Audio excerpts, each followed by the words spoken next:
Well, welcome. My name is Calvin. I'm one of the pastors here, and I love that I get to share God's word with us today. We are starting a new series called For, and I think it's great to start this series on Mother's Day because moms are for people. Have you noticed that? Like dads, you're a kid, you fall over, scrape your knee, and they're like, put some dirt in it, you'll be all right. Mom says, let me see. I love you. Oh, I'm so sorry that you got. Maybe your mom wasn't like that, and your dad was. I don't know. But usually, moms are the ones that, when they're packing your school lunch, they write that little note. You seen those Rice Krispie treat commercials? Mom loves you. Go be the best you can be today. You're a warrior. I'm for you, and kids know, and I love that. So we're starting a series today for 4 weeks called For, F-O-R. Because unfortunately, a lot of people, they think they know what the church is against, but do they know what we're for? As Christians, the people know what you are for. So what we're going to do in this series is we're going to look at Jesus and different types of people that he was for, different things that he was for. And what we're going to do is we're going to say, as followers of Jesus, we want to be for the things that Jesus is for. And so we need to identify what those things are, who those people are. And so each week we're going to have stories from people who are part of our church. We're going to show videos of their story and just to give us a tangible, practical way of seeing that this is how we can be for the things that Jesus is for. Our memory verse for this series is found in Matthew chapter 25, verse 40. So let's go ahead and put it up on the screens. And we recite them out loud together so we can memorize them so that in everyday life we can remember God's word, his truth, and what he has for us. So let's read it out loud wherever you are together right now. The king will reply, "Truly I tell you, whatever you did for one of the least of these brothers and sisters of mine, you did for me." Wow, that's powerful, right? We don't have Jesus in the physical form walking around with us like in the stories that we read in the Bible. But Jesus is saying, if you're a follower of mine, whatever you do for the people who need to know me, it's as if you did for me. Because Jesus is for people. Today, what we're going to identify is that Jesus is for the hurting. In our story today, we see this contrast. There's two different people. There's Jairus, a rich, high-status, wealthy man. And then there's this other person, this lady, an unnamed woman. She's of low status, doesn't really have any money. I don't know which one you resonate with today. You got Jairus, the wealthy guy, and an unnamed woman with no money, no status. And we see here that this man Jairus had spent 12 years of laughter and fun, and he'd had a great relationship with his daughter, but now his daughter, after 12 years, was sick. And it wasn't just some cold. She had this illness, this disease that she was on a deathbed. And he's distraught. He's devastated. And then you have this unnamed woman, and the story contrasts her with Jairus, and it says that she had had 12 years of this disease, 12 years of this agony, living with something that had become her identity. And both of these people came to Jesus with their issues. They fell at his feet. They wanted Jesus to help them. They'd heard about this guy that could help them, so they came to Jesus. And the thing that I note as we begin this story today is that not only is Jesus for the hurting, but pain and grief doesn't discriminate. Have you noticed that? You don't have to be rich, and you don't have to be poor. Each one of us can experience pain. Unfortunately, some for many, many years, and others just for a moment. And it can be agonizing. It can be desperately distraught for you. It's terrible. I don't know if you're sitting here today and you're like, yay, Mother's Day. I got to put up on a brave face even though I hate this day. And you're sitting here and you're like, ugh, really? And there's others on the other end of the spectrum that this is the best day of the year for them. Life is, the ups and downs is crazy, but the thing with pain, the thing with grief, it doesn't discriminate, and it's tough. You hurting today? You gone through something recently? I just want you to know that Jesus is for you. And we're going to see an amazing story today. Many stories actually in this message today. So what's really going on with this lady? Well, she had this disease, or she has this disease that is causing constant bleeding, which is terrible in itself. but also it had some other impacts for her in her day and age. And the reason for that was there's this terrible chapter in Leviticus. Leviticus is a book in the Bible, and there's this thing called the Levitical law. And for her, it's a terrible chapter. Because in this chapter, it says, concerning a case like hers of bleeding that won't stop, it identifies her as unclean. And so what that means is that she is unclean. Anything she sits on or she touches becomes unclean. And if you touch or sit on anything that she's touched, not just touch her, but anything that she's recently touched, you then become unclean. I don't know about you, but there was a game that kids used to play. Elementary school kids are some of the most brutal kids. Like, don't ask them a question unless you want the brutal, honest truth. But there was a game in England called the lurgy. Now, the lurgy was this cold or this illness made up by kids. Colloquial, it was a term for cold or illness. But kids would run around, and especially boys compared to girls, boys would be like, she's got the lurgy. And everybody else had to run away from her. And if she touched you, you became lurgified. I just made that up. You got the lurgy. I don't know what the kids weren't that smart to come up with the tenses. But you got the lurgy. And so you ran away. You didn't want to be touched by her. It was brutal. Kids are brutal. And that's just a kid's game. Compared to the Levitical law, this lady, this unnamed woman, was unclean. And there's some certain things that impacted her because of it. Because of it, not only did she have this continual weakness, because bleeding causes continual weakness, she also was an outcast, and she was banned under the religious law where she couldn't come to the equivalent of this church. She couldn't go to the synagogue. So she wasn't allowed to go and worship God. She was disqualified because of the religious law. Imagine this. Imagine you come today, you're in your nice Mother's Day outfits, because you know there's going to be photos. And you come today, and you show up, and I'd have a heavy standing at the door like a bouncer, and he's like, you look unclean to me. You're not allowed in. It'd be terrible. It'd be terrible, right? Now, the Levitical law was set up in the Old Testament for right purpose and reasons, where if somebody was suffering from that, they'd be unclean for a certain amount of time, then they'd get over it, and then they'd come back and be able to go and worship and be a part of the rest of the group and not be outcast. But she had uncontrollable bleeding, an outcast. There was a religious impact. She was ceremonial unclean, and so she wasn't able to worship like the rest of her people. There was also a social impact. Because people didn't want to have what she had, they didn't want to be unclean. She was an outcast, looked down upon, avoided. Maybe you felt like an outcast before in your life. You ever felt like you show up at the party and everyone's surprisingly they're leaving right now? How did that happen? Maybe there's times at school or at work where you show up and everyone whispers and murmurs, and then they kind of just go their own ways. Well, she had it so bad. Can't imagine. And then there was this personal impact. When you have a disease that becomes your identity, maybe you've been there. Something that's happened to you, something that you have, and this was not her cause. It is all-encompassing. Like every day is impacted by it. Every day for her was impacted by it. Every decision in her life was impacted by it. She was powerless and hurting. She spent all her money, spent all her time, everything she had in order to try and get a cure.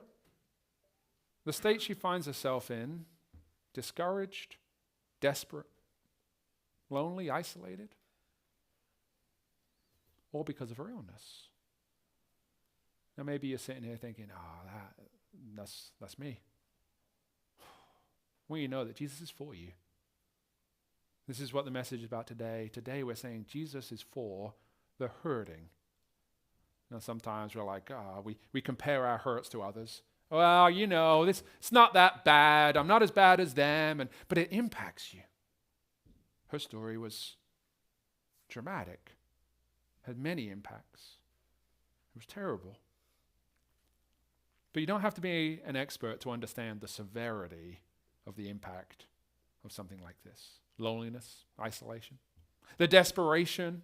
Maybe it's you, or maybe you have a loved one who has gone through something, and it is so isolating, so identifying, and they try to hide it. They try to just like put a smile on their face and push through. That's very New England. I've traveled a lot of the country and the world, and New England is definitely one of those places where, oh, you've got an issue, just grin and bear it and move on. Someone has it worse than you. Like, I've noticed over and over again, like, that's not always what you have to do. But maybe that's where you're at today. You don't have to be an expert to see the consequences of something like this. It's not just a biblical thing that's identified an issue this way. The U.S. Surgeon General released a study on May 3rd of this year. And the study was about the public health crisis of loneliness, isolation, and lack of connection in our country. I want to read an excerpt from this release. You can put it up on the screens. It says this: our epidemic of loneliness and isolation has been an underappreciated public health crisis that has harmed individual and societal health. Our relationships are a source of healing and well-being hiding in plain sight, one that can help us live healthier, more fulfilled, and more productive lives, said the U.S. Surgeon General, Dr. Vivek Murthy. Given the significant health consequences of loneliness and isolation, we must prioritize building social connection the same way we have prioritized other public health issues. This is the part that's crazy to me. Isolation, such as tobacco, obesity, and substance use disorders. Together, we can build a country that's healthier, more resilient, less lonely, and more connected. It is not just Jesus that looks at our world and says loneliness is one of the biggest problems in our world. It is not just the church that says we need to build community. One of our values is to live in community because we see the power of relationship, of sharing stories, of doing life together. But it is now such an epidemic that the top medical professional in the whole country says loneliness, isolation is just as bad, or the consequences can be just as bad as substance abuse, tobacco, obesity, and all of the top killers in this country. Do you think we've got a problem? An epidemic? Maybe you're sitting here thinking, well, yeah, I know. I don't have any friends either. And I want to have friends. I'm feeling isolated, lonely, desperate. And this is me. Maybe you're nervous. I guess my question for us as a church is, how many people are there in our community that are hurting? Who find themselves both discouraged and desperate, and lonely or isolated? Does a name come to mind? A neighbor? Family member? Co-worker? It's a tragedy. It's an epidemic. But when there's tragedy and an epidemic, what Jesus does is he brings redemption. He brings an opportunity. And as a church, we believe that it is tragic, it is an epidemic, but it's also an opportunity for us to follow Jesus and be who he is before who he is for. Because Jesus is for the hurting. And according to the top medical professional in the whole country, there's a lot of hurting people in our country, in our world. So what are we going to do about it? Maybe you're saying anything like, I ain't got nothing. What do you want me to do about it? Well, we're going to see a few things today. But Jesus is for the hurting. Tim Keller, a famous pastor and author, says this. But look at Jesus. This is what we do as Christians, right? Look at Jesus. He was perfect, right? And yet he goes around crying all the time. He is always weeping, a man of sorrows. Do you know why? Because he is perfect. Because when you are not all absorbed in yourself, you can feel the sadness of the world. And therefore, what you actually have is that the joy of the Lord happens inside the sorrow. It doesn't come after the sorrow. It doesn't come after the uncontrollable weeping. The weeping drives you into joy. It enhances the joy, and then the joy enables you to actually feel your grief without it sinking you. In other words, finally, you're emotionally healthy. Wouldn't that be amazing? Maybe you're sitting here thinking, I want that peace. I want that emotional, healthy nature. And maybe you're sitting there thinking, well, I can see that. I can see that for others. And for you, what I'd ask is our church, are your lives creating safe places for people to identify themselves as hurting? Because nobody's walking around usually saying, hey, I need help, I'm hurting. If you If you're physically, you got like being in an accident, you are, but when you're internally, emotionally, spiritually, mentally hurting, you don't want to be identified. You want to sneak in, sneak out, and hope nobody sees you. But you're not alone. Maybe that's you today. So what can we do? Well, I got a little bit of advice my mom gave to me, and every mom gives every kid, I believe it, when they were little in elementary school. They look at their kid and they say, all right, Johnny. Johnny's a good kid name. All right, Johnny. Sorry if your name's Johnny in here and you're an adult. All right, Johnny. Today, here's what I want you to do. I want you at the lunchroom to look around and go sit with the kid that's sad sitting on his own. Because, Johnny, if you do that, you're going to brighten his day. He's not going to be lonely. He's not going to be sad. Don't go to the popular table that has all the seats filled and you try and scooch another seat in there so you can have fun, laugh, and game. And nobody wants to be a part of that group anyway. Go find the person that needs you. Make a difference today. That's advice we give to kids, right? You ever given that to a kid? Make a difference today. Be all you can be, Johnny. Find the person that's lonely. I want to embody that for us. Jesus is looking at people and he's saying, come to me, all you who are weary, who are heavy laden, who are burdened, who need help, because I'm for you. And then he's looking at us as Christians and saying, oh, by the way, whatever you do for the least of these, you do for me. So you want to follow me? Be for those. Go find the people that are hurting. I promise you, you don't have to look too far. Just open your eyes. You'll see them. But you've got to stop being, not just you, me. I've got to stop being so self-absorbed with all my issues in life that I close my eyes and just think about myself. Are we people that create safe places for the hurting because Jesus is for them, and if we're to be followers of Jesus, then we need to be for them too? This lady had spent all her money trying to get healed. Now, she must have gone to all the different doctors. She must have gone to the specialists. She must have gone to the home remedy people. She must have gone to she would have probably Googled it first like we do and gone to WebMD and been freaked out like everyone else is. Don't do it. She found everybody. She would do anything. She spent all her money, all her time, because she'd been identified. Her whole life had been changed by this disease. She couldn't do anything about it. No joy. Sometimes you can be so stuck that you feel like you got no hope. Sometimes you can be so stuck that you feel like you got no hope and you feel alone, desperate. And many people give up, but this lady, she wasn't going to give up. She said, if there's a possibility for a cure, I'm going to it. I'm trying. She tried to give everything she had. And then she hears about this guy named Jesus. It's funny that when we live our life in a way where we've tried everything we know possible, we've used up all our money, all our time, all my own wisdom, I'm there like trying to scrounge around like, come on, something, help me. And they're like, oh yeah, Jesus. I need to go talk to Jesus. It's the moment she found herself at. So she shows up to where Jesus is. Now remember, she wasn't allowed to go places and be around people, otherwise they'd be unclean. So do you think, part of me wants to think she went in disguise. She probably didn't, doesn't say that in the Bible. So I'm not going to add to the Bible. But she shows up where Jesus is. Because nothing now is going to stop her from what she thinks she can get a possible cure.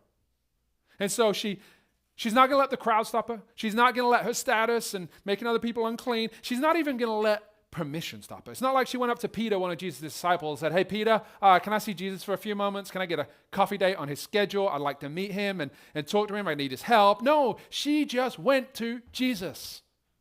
Don't let people stop you from going to Jesus. She showed up.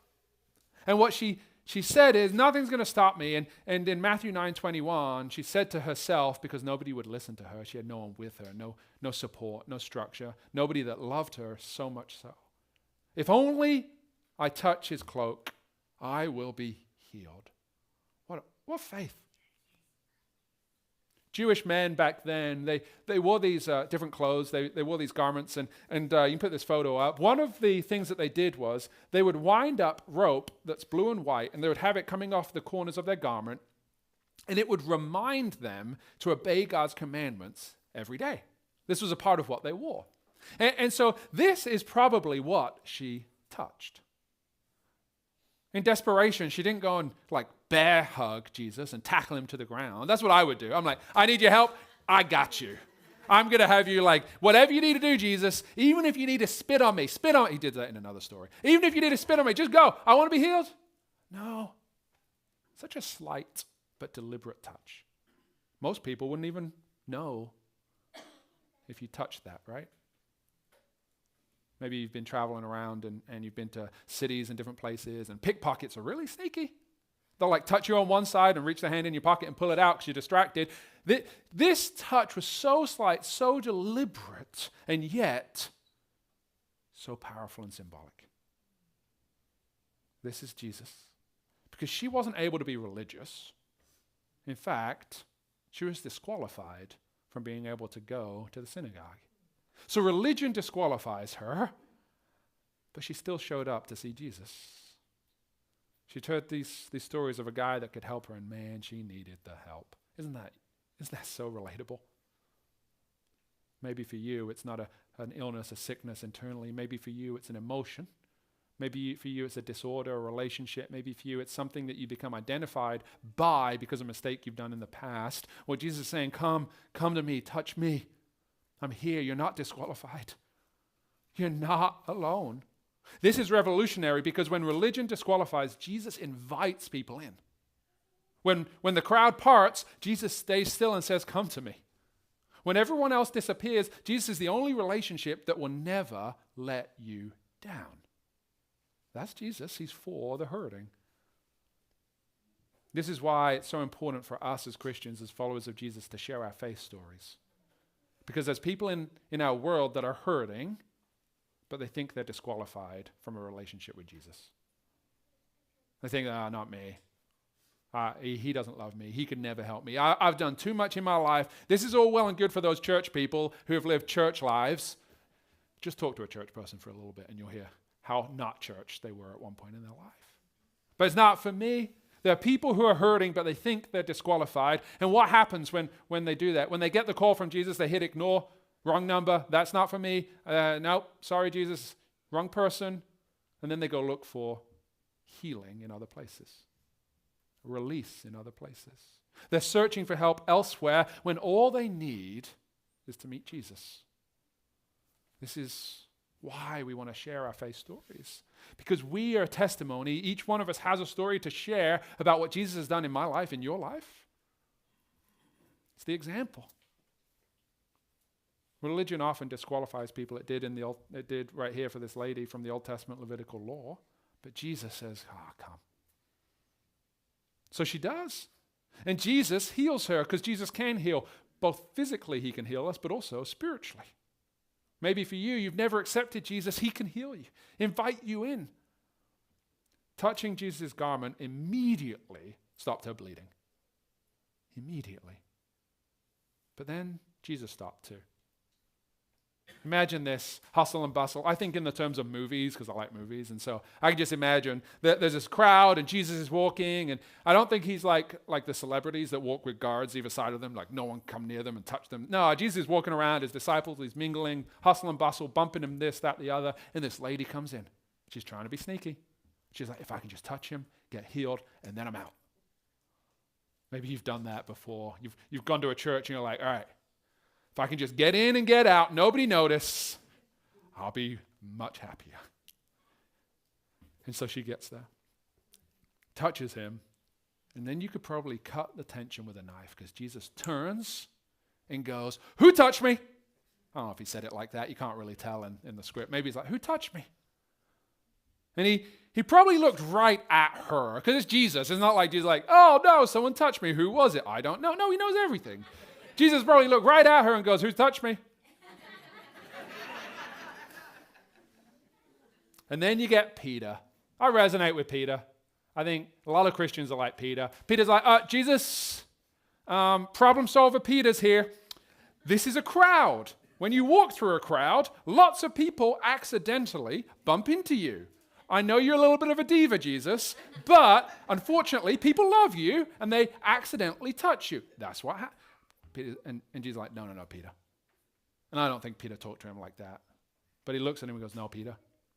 Because Jesus says it was not a casual contact, but my power went out.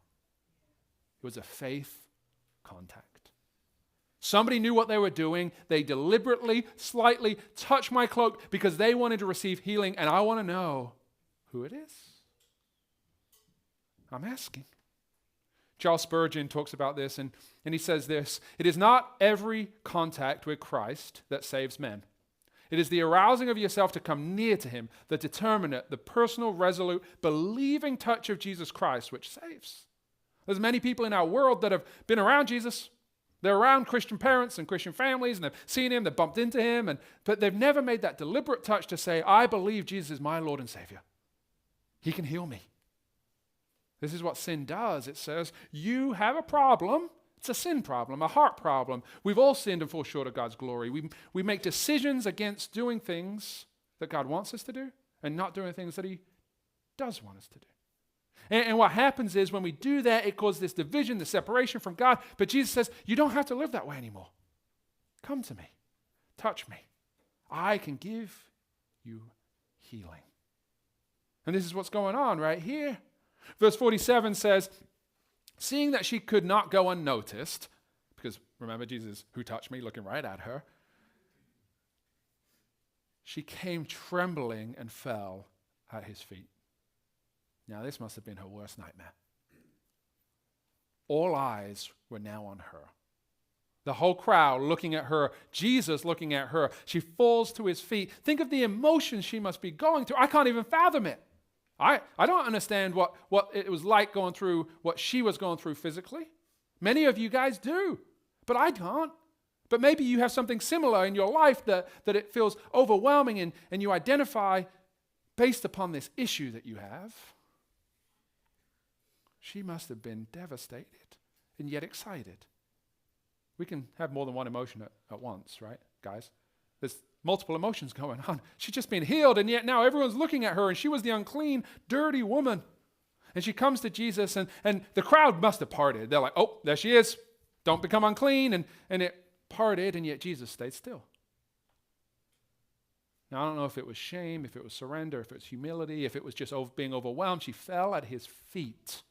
What a sign of surrender. People are probably murmuring, oh, there's that dirty woman. There's that unclean woman. Nobody touch her. You're going to be unclean. Oh, nope, don't touch her. And they're like, wait, she touched Jesus? What's going on? You're not important. Get away. And she was probably preparing herself for the same thing that she always experienced. One more religious leader scolding her, telling her to leave. Makes me think how many people in our community have heard from churches or hear from churches something like that. Judged, not loved. Unwelcome, not embraced. And I look at my life and say, am I living in such a way where people feel judged and not welcome?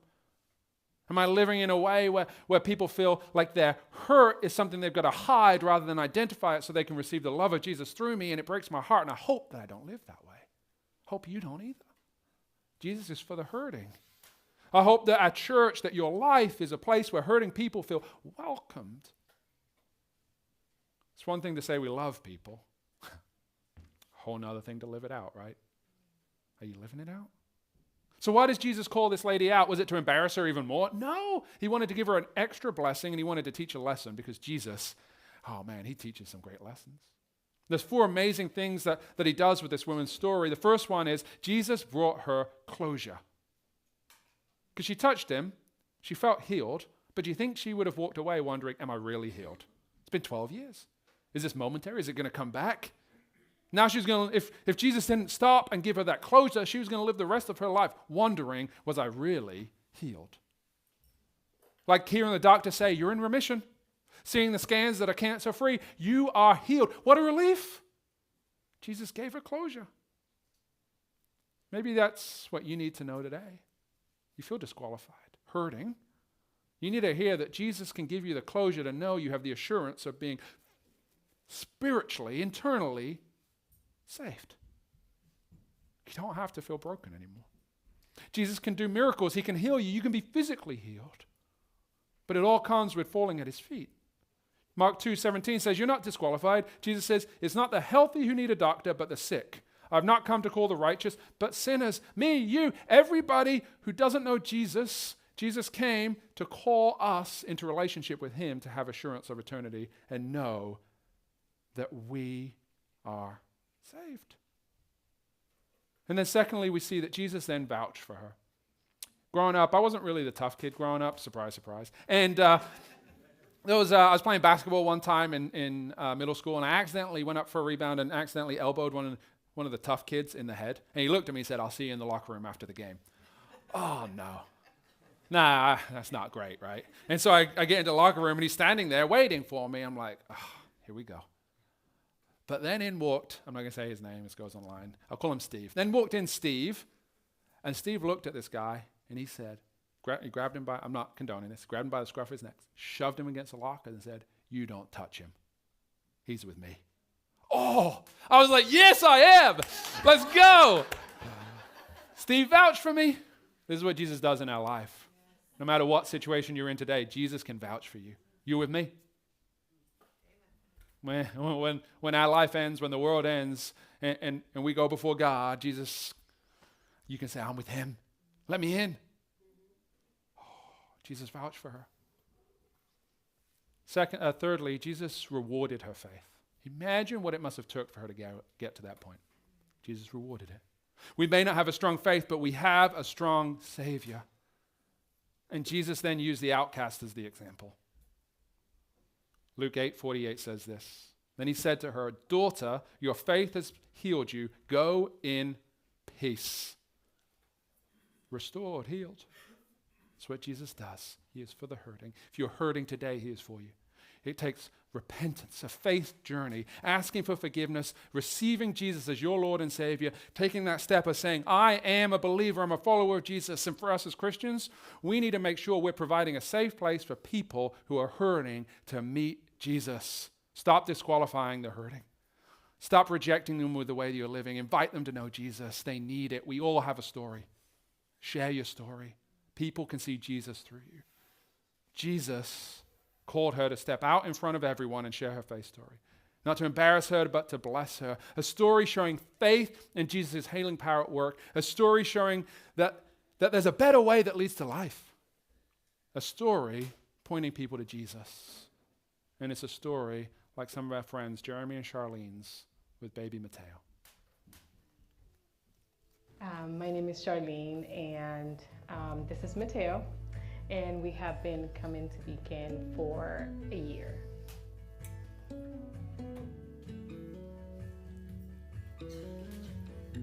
So it was pretty crazy when we went on vacation. We were visiting my in-laws, and when I was 23 weeks, I started having contractions. We decided to wait, but then they were getting stronger, so we ended up going to the hospital, which was 2 hours away.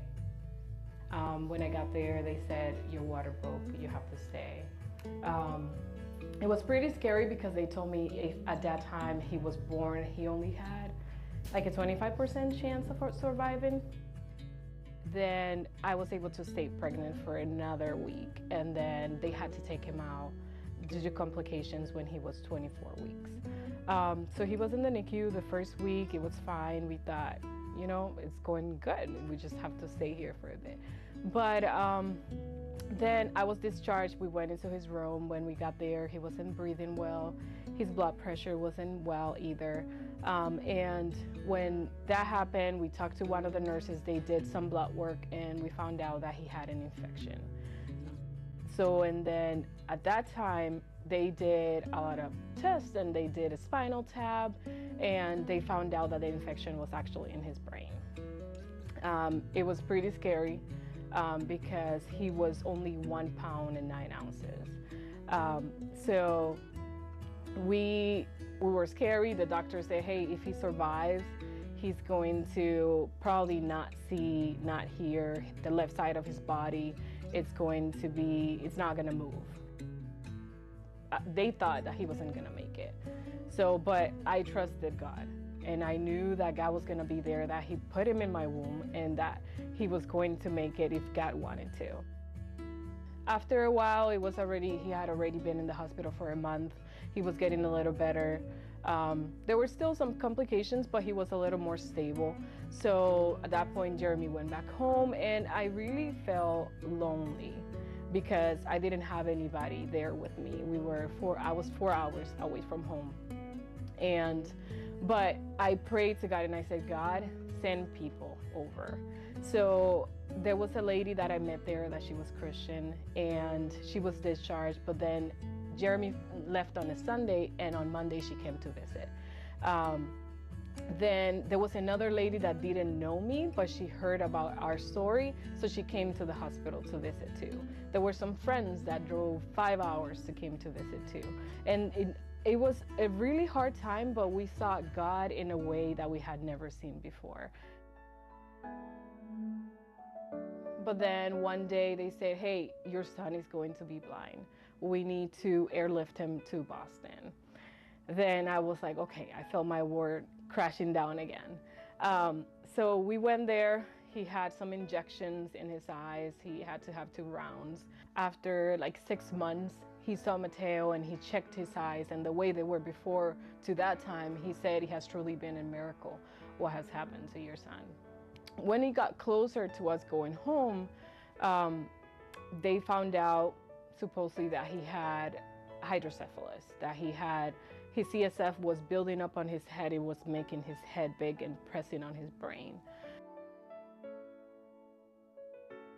We went there, they did an MRI, and he said, I don't think he needs the surgery. We're gonna continue to monitor him, but I don't think he needs it. So we canceled the surgery and we continue to see him. A year later, he said, your son has never had hydrocephalus and he probably never will.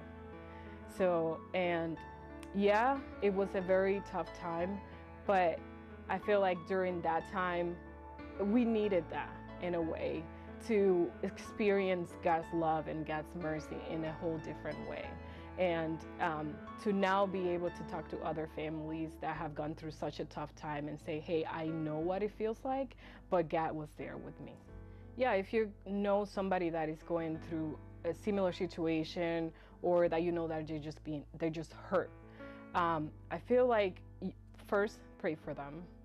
And then God is also going to direct you, ask them what they need. Be there for them and pray for them, because although people couldn't be Mateo's doctor, they couldn't be their nurses, they couldn't be in the hospital, but just by being there with me, coming to sit outside of the hospital, it was the greatest help, because I felt like I wasn't alone. It was terrible in a way. I never cried so much before, but the Lord was with us. It was the worst, terrible 4 months of our lives, but the Lord was there, and here we have our miracle.